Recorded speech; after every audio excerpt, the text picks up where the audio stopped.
شهر رمضان الذي أنزل فيه القرآن هدى للناس وبينات من الهدى والفرقان فمن شهد منكم الشهر فليصمه ومن كان أعوذ بالله السميع العليم من الشيطان الرجيم. بسم الله الرحمن الرحيم. إن الحمد لله القائل في كتابه العزيز ولا تؤتوا سفهاء أموالكم التي جعل الله لكم قياما نحمده سبحانه وتعالى ونشكره ونؤمن به ونتوكل عليه ونصلي ونسلم على خير خلق الله سيدنا ومولانا محمد وعلى آله وصحبه ومن تبعهم بإحسان إلى يوم الدين. والسلام عليكم ورحمة الله وبركاته. Adúpẹ́ fún Ọlọ́run bá tí ó tún ṣe ní ọ̀rùn fún wa láti jí sáyé láàárọ̀ yìí pẹ̀lú ayọ̀ àti àlàáfíà ara. Àgbé apá ó ṣe gbé, àgbé oríkèríkè ara wa ó tún ṣe gbé nínú oṣù Ọ̀wọ̀, nínú oṣù àlùbáríkà tó tún fún aláǹfààní láti tún bẹ̀rẹ̀ àwọn iṣẹ́ olóore títẹ̀ ní Ọlọ́run dákun kó fún wa ní àṣeyọrí oṣù náà. Tí a bá gbàgbé ohun tí a ń gbé yẹ̀wò náà ni àkọlé tọ́lọ báyìí pé ní Dawru Ra'in fi Hifzi Nafsi wal Mali fil Mujtama'i, role of the leader in ensuring security of lives and properties. Ẹ̀ náà ni ojúṣe olórí láti mójútó ìdáàbòbò ẹ̀mí àti dúkìá láwùjọ. Ní àná ohun tá yẹ̀wò náà ni Hifzu Nafs, ìyẹn náà ni security of lives, ìdáàbòbò ẹ̀mí tí olórí gbọ́dọ̀ mójútó. Adẹ̀mú àwọn àpẹẹrẹ wá lóríṣiríṣi. Nínú nǹkan tá sọ náà ni pé nínú ẹ̀sìn àwọn mùsùlùmí òdodo kódà kí yàn ṣe ti pààyàn, ṣẹ̀ríà sọ pé a ṣe investigation, a ṣe ìwádìí, a rí pé ó ṣèṣì ní lóòtọ́. Bó ṣe wá ṣèṣì yẹn náà, owó kan bẹ̀tán ń pè ní díyà, wọ́n ń pè ní owó ẹ̀mí, yóò sì san fáwọn aláàlé rẹ̀ tí ò dín ní 55,522,000 lọ́wọ́lọ́wọ́ báyìí. Ni pé ó ṣèṣì pa ẹ̀mí kan, tí ń sọ fún wa pé ìsìláàmù ẹ̀sìn tó mójútó ẹ̀mí ọmọ ẹ̀dẹ́ ènìyàn, tó bàbàrà ẹ̀mí ọmọ ẹ̀dẹ́ ènìyàn ni. Ẹ̀sìn tó wá gbé èèyàn sí ipò yẹn iná ní wọ́n máa pààyàn káàkiri ayé, ẹ̀tùn ìpé ní ejò lọ́wọ́ nú. Gbogbo bí wọ́n ti ń kọ̀mítì máa pa ní ẹ̀ṣẹ̀ yẹn, ẹmọ̀ pàwà mùsùlùmí kọ́lá wà ń bẹ̀ ní tòótọ́. Kọ́dà kó dárúgbọ̀n sí, kọ́dà kó máa sọ Lárúbáwá, ẹ̀rí àwọn tí ń jẹ́ ọ̀tá gbogbo ẹ̀ náà ń ṣe tí wọ́n ń disguise bí ẹni pé mùsùlùmí ni wọ́n. Kọlọ̀mbà kí ó ṣàánú. Náà, ìtawà fẹ́ gbéyàwó lẹ́nì, wọ́n náà ni Hifzul Mal, ìdáàbòbò dúkìá. Súrà tí a fi wọlé yẹn, ayà yẹn, Suratul Nisa, Quran chapter 4 verse 5. Ọlọ́ni wala tu'tu sufaha'a amwalakum. Ọlọ́ni ẹ gbọ́dọ̀ fún àwọn òmùgọ̀ èèyàn, òmùgọ̀ tí ò lè manage owó, ẹ má fún lówó yín o. Ẹ má jẹ́ kó jẹ́ olùdarí yín nípa ètò ìṣúná owó. Ẹ̀rí, a gbọ́dọ̀ yín àpá kó máa jẹ́ olórí tí ó wá máa sọwọ́ ìlú báṣubàṣu, àwọn nǹkan tí ó ṣe gbọ́ sétí, àwọn wá ná millions lé lórí. Ọlọ́run wọ́nu wà bẹ́ o. Ó ní amwalakumul lati ja'ala Allahu lakum qiyama. Àwọn owó yín tọ́lọ ní ẹ mójútó, ẹ gbọ́dọ̀ gbé fún àpà tí ọmọ yìí owó, tí ó lè dáàbòbò owó yín, tí ó lè invest owó yín kó fi ṣe nǹkan rẹ̀ sílùú, ẹ má fún ní owó yín o. Ìyẹn ni pé ńgbà tẹ́ bá fẹ́ yan olórí tẹ́ fẹ́ yan ò gbọ́dọ̀ jẹ́ àpà. Ó fẹ́ jẹ́ olórí ní federal ni o, ó fẹ́ jẹ́ olórí ní state ni o, ó fẹ́ jẹ́ olórí even ní local government ni o, kọ́rọ̀ ó fẹ́ jẹ́ olórí ilé iṣẹ́ kan, kò gbọ́dọ̀ jẹ́ àpà. Nínú àgbọ́yé àwa mùsùlùmí òdodo, ẹni tẹ́ fẹ́ yàn lólórí yẹn kò gbọ́dọ̀ jẹ́ àpà nínú tí ẹ̀sìn wa tí ó sọ fún wa nìyẹn. Náà tá bá ń sọ̀rọ̀ dúkìá, inú alákọ̀ọ́ta gbọ́rọ̀ mójútó ni wọ́n ní ifsul mali min jihatil wujud. Ìdáàbòbò owó ni pé báwo la tẹ̀lé fẹ́ kówó jọ, báwo la fẹ́ ṣiṣẹ́ tí mọ̀ ń mówó wá. Ìjọba gbọ́dọ̀ mójútó ètò employment, ẹ̀rí iṣẹ́, ìjọba gbọ́dọ̀ mójútó iṣẹ́. Nítorí pé Ọlọ́run bá tó dá wa yìí, àwọn nǹkan tá a fi ṣe ẹ̀mí wa tí ìṣẹ̀mí wọ́n fi jẹ́ rọrùn, Ọlọ́run lóhun ti fi ilẹ̀ fún wa, wọ́n ti dá fún wa. Nínú Suratul Mulk aya 15, Ọlọ́run ní huwa alladhi ja'ala lakumul arda salula famshu fi manakibiha wa kulu min rizqihi. Ọlọ́run ọba òun rọ ilẹ̀ fún yín, ẹ máa wá rìn ní orílẹ̀ yẹn, kẹ́dẹ̀ máa jẹ nínú àwọn àrísìkí ilẹ̀, nínú àwọn nǹkan tá a pèsè sórí ilẹ̀. Fún délé ìjọba rere gbọ́dọ̀ mójútó pé báwo ni àwọn nǹkan tọ́lọ́run bá ti dá fún wa tó ń jẹ́ resources, tó lè di owó, tó lè di dúkìá fún ìlú, ó gbọ́dọ̀ mójútó láti hú wọn jáde. Ẹ̀rí Ọlọ́run bá bọ́sù bàbára kákìrùn tó ń jọ Jímọ̀. Ọlọ́run fa iza qudiyatis salatu fantashiru fil ardi wabtagu min fadlillah.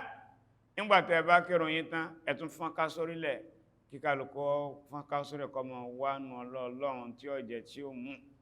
Ó tún sí pé ní Ọlọ́run bá bàrà ká kó owó jọ ní ọ̀nà halal.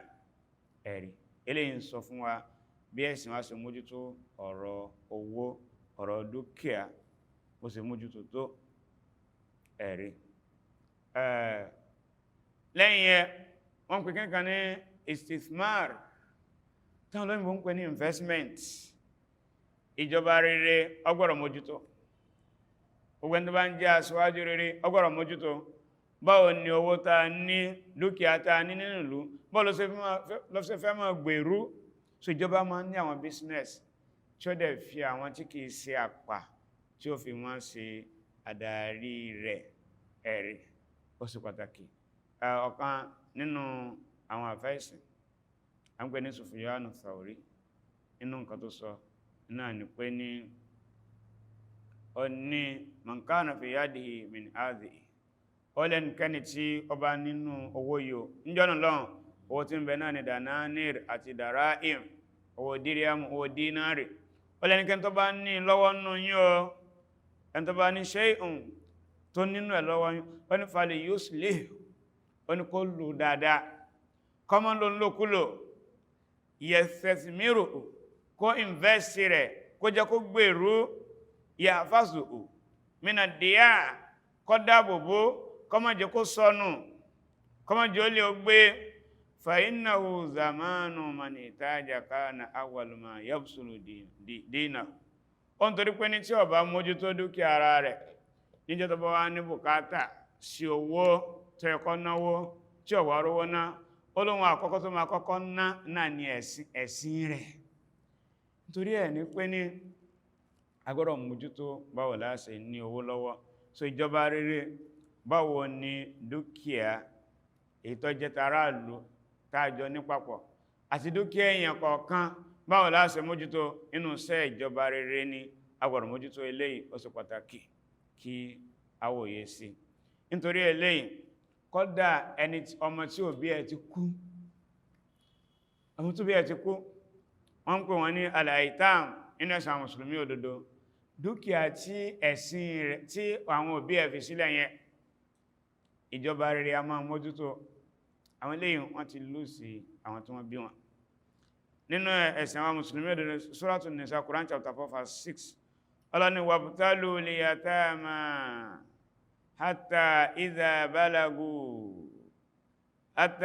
balagu nikah fa in anastum minhum rushdan fadfa'u ilayhim amwalahum wala ta'kuluha israfan wa bidaran an yakbaru. Ó ní àwọn tí wọ́n ń jẹ́ àwọn ọmọ òrukàn yẹn o, ẹ mójútó wọn. Dúkìá tí àwọn òbí wọn fi sílẹ̀, ẹ mójútó, tí táwọn ènìyàn fi dàgbà, táwọn náà fi márì, tí wọ́n fi lọlé ọkọ, tí wọ́n fi fẹ́ yàwó, wọ́n tẹ́ bá wá rí pé wọ́n sì bàlágà o, ẹ wá dá àwọn dúkìá wọn, ẹ dá padà fún wọn. Ẹ dẹ̀ má jẹ dúkìá wọn, ẹ dẹ̀ má nà nínú àpà, ẹ̀rí títí tí àwọn ọmọ ìyá fi dàgbà. sínú ẹ̀sìn àwa mùsùlùmí òdodo bó ṣe ní a mójútó dúkìá tó kódà àwọn ọmọ tí òbí wọn ti kú ẹ mójútó. Ó tún wá sọ̀rọ̀ tó le fáwọn ẹnìkan tó jẹ́ pé ní tí ó máa jẹ́ olórí ẹbí tí bàbá tó bí àwọn ọmọ tó dà wọ́n lẹ̀ táwọn ọmọ yẹn kéré tó wá fẹ́ gbẹ́sẹ̀ lé gbogbo dúkìá àwọn ọmọ yẹn ọlọ́mbá wá sọ̀rọ̀ tó le fún wa. Ó ní innal ladhina ya'kuluna amwalal yatama zulman innama ya'kuluna fi butunihim naran wa sayaslawna sa'ira. Ọlọ́ni àwọn tí wọ́n ń jẹ dúkìá àwọn ọmọ òrukàn, àwọn tí wọ́n lóbi mọ́ láyé, àwọn kan wá tó yẹ kí wọ́n jẹ́ alámòjútó dúkìá yẹn, tó yẹ kí wọ́n dáàbòbò dúkìá yẹn, wọ́n wá ń jẹ ní títàbòsí. Ọlọ́run ní innama ya'kuluna fi butunihim nara. Ọlọ́run ní iná ni wọ́n ń jẹ sínú okùn wọn yẹn o. Wa sayaslawna sa'ira. Ó ní wọ́n á dẹ̀ padà sí kíni, wọ́n á padà wọ́n náà sa'ir. Kọ́lọ́n kó sọ wá ń bẹ̀. Tó léyìn sọ fún wa wípé ní ìjọba rere ìmọ̀ mójútó dúkìá ni, kódà dúkìá àwọn tí wọ́n ti jáde láyé a mójútó àwọn ẹbí ẹ̀rìn maza jaa fi shar'i min wasa'il ifsil mal min as-sawal. Inú ẹ̀sìn àwọn mùsùlùmí òdodo Ọlọ́run bá gbélé ìkalẹ̀ láti dáàbò bo dúkìá. Ọlọ́run wala ta'kulu amwalakum bainakum bil batil. Ọlọ́run láàrin ara yín ẹ má ṣe jẹ owó ara yín pẹ̀lú ìbàjẹ́. Yẹn ni pé ní ẹ má jẹ owó ara yín lọ́nà àìtọ́. Nínú nǹkan tí máa ń fa kí dúkìá ká má jẹ nǹkan náà ní kí ìwà olè jíjà, ìwà ọ̀daràn kó pọ̀ láwùjọ. Ẹ̀rí inú ẹ̀sìn àwa mùsùlùmí òdodo inú tí ó fẹ́ kí ìjọba mójútó ní báwo la ṣe mójútó tá fi dín ìwà ká máa jalè. Èyí tá ń pè ní armed robbery, ká mú nǹkan ìjà olóró ká lọ káwọn ẹni lẹ́nu mọ́lé àbí ká dá wọn lọ́nà lẹ́ni tó fẹ́ jẹ dúkìá wọn. Ọlọ́ni was-sariqu was-sariqa faqta'u aydiyahuma jaza'an bima kasaba nakalan minallah wallahu azizun hakim. Ọlọ́ni olè lọ́kùnrin àti olè lóbìnrin, Ọlọ́ni ẹ gé ọwọ́ àwọn méjèèjì kó máa jẹ́ ẹ̀san ìwà tí wọ́n hù, kó wá máa jẹ́ ìyà látọ̀dọ̀ Ọlọ́run bá tá ń wí ọba tó pàtàkì ni, ọba ọ̀jọ̀gbọ́n ni. Kódà ló jẹ́ ayé Ànábì wa Muhammad sallallahu alaihi wasallam. Tàbádẹ̀ fẹ́ máa wá ṣerú ìdájọ́ yìí ká máa ṣojú ṣáájú. Èèyàn bá jẹ́ ọmọ abíyè tó bá jalè tí olè tó jà yẹn tí sì pé bóyá ẹni tó jí bẹ̀rẹ̀ tẹ́bí ń pa ẹ̀wọ̀n kan ní ẹgbẹ́ lọ́wọ́, ṣùgbọ́n tó jalè tí olè yẹn dìsáàbù kan gé ní ọwọ́, ó ní a kìí ṣe kí ní àìbẹ̀bẹ̀ rẹ̀. Gbogbo ẹ̀ṣẹ̀ tó bá ti ní ìjìyà nínú tírà Ọlọ́run a kìí bẹ̀bẹ̀ rẹ̀. Níjọ́nà Ọlọ́run arábìnrin kan tó jẹ́ ẹni abíyè ó jalè, olè tó wá jà yẹn ó dìsáàbù kí wọ́n gé ní ọwọ́. Wọ́n wá lọ ń bi Ànábì wa Muhammad sallallahu alaihi wasallam. Ànábì ní ọ̀kan nínú òfin tó lọ́wọ́ bá ṣe tó ti fi jìyà tí ń di iná ní ẹ̀mbẹ̀bẹ̀ fún yìí ẹ̀rí. Wọ́n lẹ ẹ̀mbẹ̀bẹ̀ fún yìí. Ó ní innama ahlaka alladhina min qablikum annahum kanu iza sariqa fi'in sharif tarakuhu wa iza sariqa fi'in ad-da'if aqamu alayhi al-hadd. Ó ní ó ní tó pa àwọn ẹni ìsáájú run eléyìí o, ẹ má kó bá mi lọ́dọ̀ Ọlọ́run o. Ó láwọn ẹni ìsáájú tí wọ́n parun tó jẹ́ wọ́n parun ni pé ní tí èèyàn pàtàkì láàrin wọn tó bá jalè wọ́n á fi ilẹ̀ pé kó máa lọ lálàáfíà. Tí ẹni tó wá jẹ́ ọ̀lẹ tí ò lágbára tí ọ̀lẹ tó fẹ́ gbà lẹ̀ tí iṣẹ́ yẹn pàtàkì tó ń bá wá jalè, òfin tó yẹ kí wọ́n ṣe lé lórí wọ́n á mú ìjìyà yẹn wọ́n á mú lé lórí. Ààrẹ àdìsí ká nínú Sahih Bukhari àdìsí 3475 nínú Sahih Muslim àdìsí 1688 tí ń sọ fún wa wípé ní ìwà yìí ìwà tí ó burú jáì ni kẹ́nìkan kó wà ọ̀daràn ká fọ́ra lérí, kẹ́nìkan wá hùwà ọ̀daràn ká sáré mú òfin ká mú ṣẹ lórí ẹ̀, ìwà burúkú ni. Bákan náà àyà kan bẹ tó kọjú gbogbo wà bàjẹ́ ìwọ olè jíjà iná wà náà wà yẹn wọ́n máa ń pè ní aya haraba nínú ẹ̀sìn mùsùlùmí òdodo. Quran chapter 5 Suratul Ma'idah aya 33 tí Ọlọ́run bá ní innama jaza'ul ladhina yuharibuna Allah. Ọlọ́run ní ẹ̀san tí ń bẹ fún àwọn tí wọ́n ń gbógun ti Ọlọ́run ọba wa rasulahu àtòjíṣẹ́ rẹ̀ wa yas'awna fil ardi fasada tí wọ́n dẹ̀ ń hùwà bàjẹ́ lórílẹ̀ an yuqattalu iná ní kí ẹ pa wọ́n aw yusallabu àbíkẹ́tẹ̀ kan wọ́n máa gbélébù aw tuqatta'a aydihim wa arjuluhum àbí kí ẹ gé wọn lọ́wọ́ kẹ́ gé wọn lẹ́sẹ̀ min khilafin ní ìṣípa tẹ́ bá gé ọwọ́ ọ̀tún ẹsẹ̀ òsì lẹ́gẹ̀ẹ́ tẹ́ bá gé ọwọ́ òsì ẹsẹ̀ ọ̀tún lẹ́gẹ̀ẹ́ ẹ̀rí aw yunfaw minal ardi àbíkẹ́tẹ̀ lé wọn kó nínú ìlú. àwọn afáwà sọ wípé ní irú ọ̀ràn tí ẹni yẹn bá dá irú ìjìyà náà láṣẹ fún wọn fa iza qatalu yuqtalu tí wọ́n bá pààyàn ẹ̀pà wọn náà wa iza akasul mala yaqta'u kápẹ́ wọn gbowó lọ́wọ́ èèyàn ní ẹ̀rí ẹ̀sìnkíní ẹ̀gẹ́ lọ́wọ́ wa iza rawwa'u ẹ̀rí wa khafu yunfaw minal ardi tí wọ́n bá wá ń dẹ́rù bá àwọn èèyàn tí wọ́n jẹ́ káwọn èèyàn nífọ̀kànbalẹ̀ irú wọn ẹlẹ́ wọn kúrò ní àárín ìlú ẹ̀rí eléyìí sọ fún wa pé ní àwọn àwàkíwà yẹn ẹ̀sìn àwa mùsùlùmí kò fara mọ́. fún ìdílé gbogbo tá a bá fi lè dáàbò bo dúkìá lọ́wọ́ olè lọ́wọ́ dánadáná lọ́wọ́ pé ní ká mójútó ká invest rẹ̀ ká má jẹ́ kó waste. ìjọba ọgbọ́dọ̀ mójútó dúkìá aráàlú ọgbọ́dọ̀ náwó ìlú nínàkúnà tó bá fẹ́ ṣe project tó dá lójú náà ní kó fi ṣe tó máa jẹ́ àǹfààní fáwọn aráàlú náà la máa fi ń ṣe. fún délé ọ̀dọ̀ wa subhana rabbika rabbil izzati amma yasifun wa salamun ala al-mursalin walhamdulillahi rabbil alamin.